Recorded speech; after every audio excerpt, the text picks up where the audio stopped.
그날 나를 무시하던 며느리에게 제대로 보여줬습니다. 그 이야기를 시작할게요. 시작 전 좋아요와 구독은 영상 제작에 큰 힘이 됩니다. 새벽 6시. 저는 오늘도 어김없이 눈을 떴습니다. 서울 외곽. 낡은 단독주택. 벽지는 군데군데 떨어져 있고 마루는 삐걱댑니다. 하지만 불편하지 않습니다. 이 집에서 40년을 살았으니까요. 냉장고 문을 열었습니다. 어제 만들어둔 된장찌개, 시장에서 산 시든 배추. 저는 버리지 않고 다듬어 김치를 담급니다. 옷장을 열었습니다. 남편이 입던 낡은 스웨터, 구멍 난 곳을 바늘로 꿰매 입습니다. 발에 신은 운동화는 이미 3년째입니다. 앞치마를 두르고 시장에 갔습니다. 순자 씨, 오늘도 일찍이네. 단골 생선 가게 아주머니가 웃으며 말을 걸었습니다. 저는 가장 저렴한 생선을 골랐습니다. 흥정도 빼놓지 않습니다. 1,000원만 깎아주세요. 돈은 함부로 쓰는 게 아닙니다. 오후에 아들 민수에게서 전화가 왔습니다. 며느리 서진의 목소리가 들렸습니다. 어머니, 이번 추석엔 그냥 저희끼리 보낼게요. 교통비 아깝잖아요. 가슴이 철렁했습니다. 하지만 내색하지 않았습니다. 그래, 알았다. 전화를 끊고 한참을 멍하니 앉아 있었습니다. 아들 목소리는 들리지 않았습니다. 늘 그렇듯 눈치만 보고 있겠지요. 나는 짐일까? 그런 생각이 들었습니다. 저녁 무렵, 이웃집 윤미정 할머니가 찾아왔습니다. 손자 씨, 그 건물 세입자 문제는 잘 해결됐어? 저는 고개를 끄덕였습니다. 응, 중개인한테 맡겨뒀어. 미정 할머니는 차 한 모금 마시고는 말했습니다. 그래도 참 대단해. 그런 큰 건물을 혼자 관리하다니. 저는 쓴웃음을 지었습니다. 아들도 모릅니다. 며느리는 더더욱 모르지요. 저는 그저 가난한 시어머니일 뿐입니다. 그렇게 살아왔고, 그렇게 보였으니까요. 창밖을 바라봤습니다. 해가 지고 있었습니다. 가슴 한편이 시렸습니다. 한 달 후, 며느리 서진의 생일이었습니다. 저는 일주일 전부터 준비했습니다. 솜수 반찬을 만들었습니다. 장조림, 멸치볶음, 나물 5가지. 밤새 뜨개질도 했습니다. 연분홍색 스웨터. 손이 떨렸지만 정성을 다했습니다.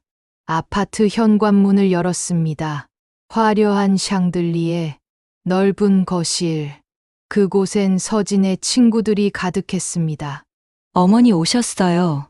서진이 반갑게 맞았습니다. 하지만 그 눈빛은 차가웠습니다. 저는 준비한 선물을 내밀었습니다. 생일 축하한다. 이거 내가 좋아하는 색깔이지? 서진은 스웨터를 펼쳐 들었습니다. 순간 친구들의 시선이 느껴졌습니다. 어머니, 이런 건 요즘 아무도 안 입어요. 웃음이 터져 나왔습니다. 친구들이 킥킥거렸습니다. 누군가 속삭이는 소리가 들렸습니다. 완전 촌스러워. 가슴이 무너졌습니다. 손끝이 차가워졌습니다. 민수를 봤습니다. 아들은 어색하게 웃고만 있었습니다. 아무 말도 하지 않았습니다. 저는 조용히 자리에서 일어났습니다. 먼저 갈게. 돌아오는 버스 안. 눈물이 났습니다. 참았습니다. 사람들이 보고 있으니까요. 집에 도착했습니다. 불을 켜지 않았습니다. 어둠 속에 앉아 있었습니다. 그때였습니다. 결심이 섰습니다. 더 이상 참지 않겠다고. 핸드폰을 꺼냈습니다. 부동산 중개인 정은호의 번호를 눌렀습니다. 은호 씨, 이제 그 건물 매각 이야기 슬슬 꺼내봐야겠어요. 전화기 너머로 놀란 목소리가 들렸습니다. 사모님 정말요? 드디어 결심하신 겁니까? 저는 천천히 대답했습니다. 네. 이제 때가 됐어요. 전화를 끊었습니다. 창밖을 봤습니다. 달이 밝았습니다. 이제 모든 게 달라질 것입니다. 그들이 저를 어떻게 봤는지, 그들이 얼마나 잘못 알고 있었는지 곧 알게 될 것입니다. 일주일이 지났습니다. 뉴스가 터졌습니다. 동 재개발 확정, 지역 부동산 가격 급등 예상. 텔레비전 화면을 보며 저는 조용히 차를 마셨습니다. 예상했던 일입니다. 3년 전부터 알고 있었으니까요. 그날 오후 며느리 서진은 카페에서 친구들을 만났다고 합니다. 야, 동 재개발 확정됐대. 낡은 단독주택밖에 없는 곳. 맞아. 근데 땅값이 미쳤대. 서진은 웃으며 말했습니다. 그런 동네에 누가 땅이 있겠어?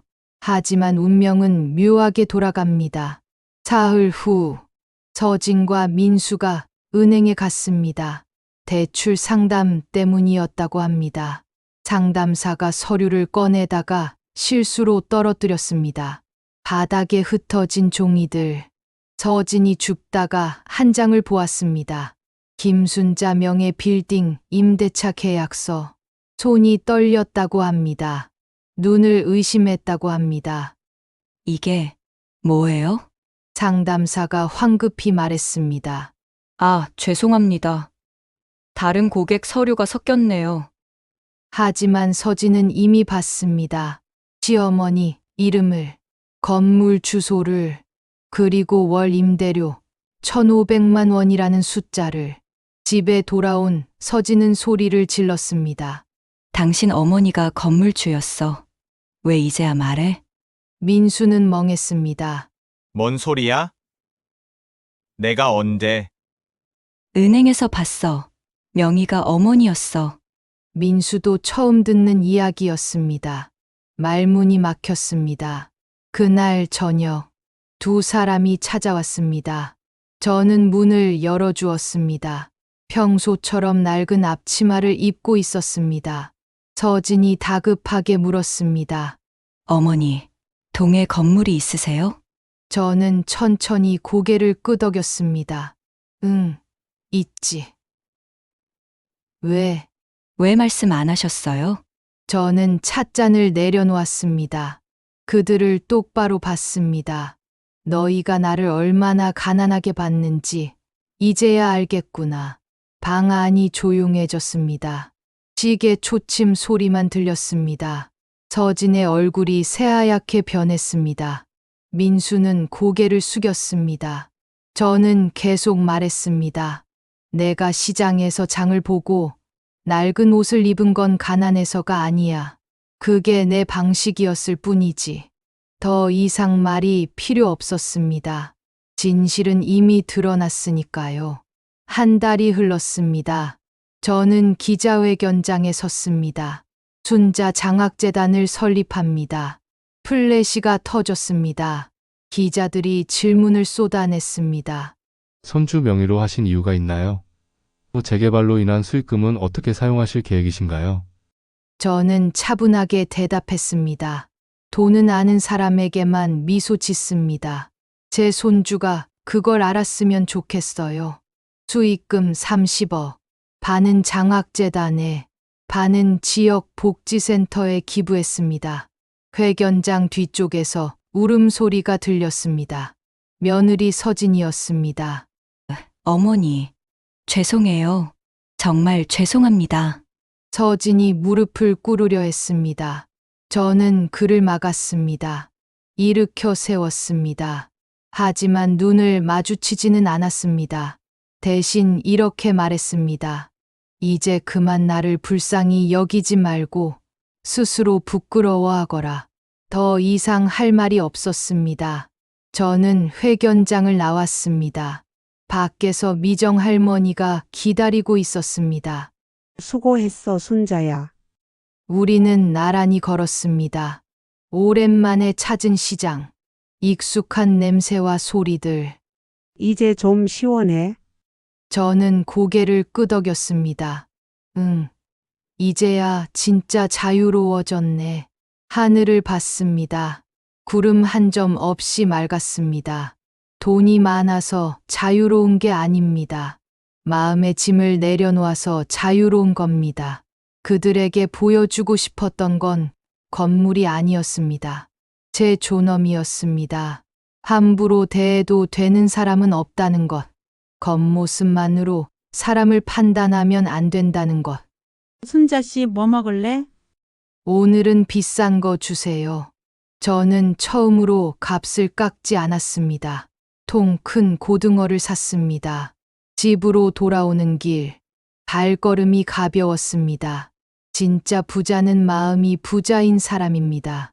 저는 이제야 그걸 압니다.